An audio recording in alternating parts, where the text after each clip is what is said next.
અંકલેશ્વર તાલુકાના ભડકુદરા ગામે સેવા સેતુ 2.0 કાર્યક્રમની પૂર્ણાહુતિ કરવામાં આવી હતી, જેમાં ગ્રામજનોને વિવિધ સરકારી સેવાનો સ્થળ પર જ લાભ અપાયો હતો।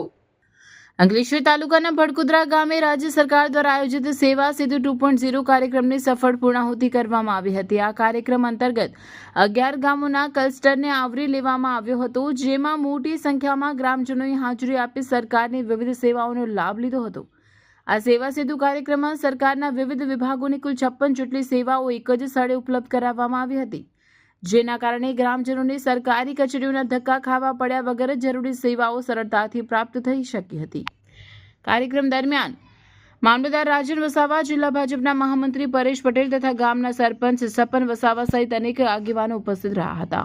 સેવા સેતુ કાર્યક્રમનું આયોજન કરવામાં આવેલું છે, જેમાં ક્લસ્ટર મુજબ 11 ગામ આવરી લેવામાં આવેલા છે અને સરકારશ્રીના વિવિધ સંકલન સમિતિના અધિકારીઓ, વિવિધ વિભાગોના સેવાઓ આજે અહીંયા ગ્રામજનોને આપવામાં આવશે અને 55 જેટલી સેવાઓ આવરી લેવામાં આવેલી છે।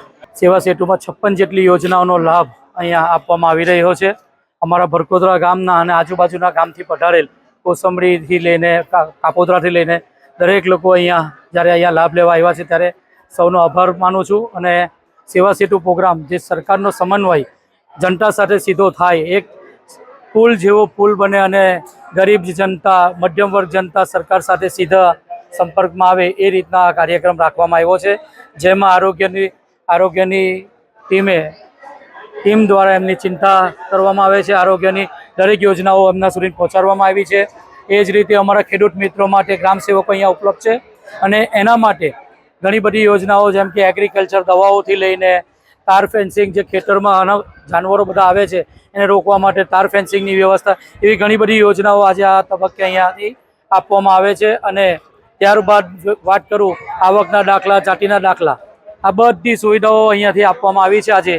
અને સરસ મજાની વાત કે આપણા અંકલેશ્વર તાલુકા કક્ષાનો કાર્યક્રમ છેલ્લી 7 તારીખથી અવિરત ચાલુ હતો।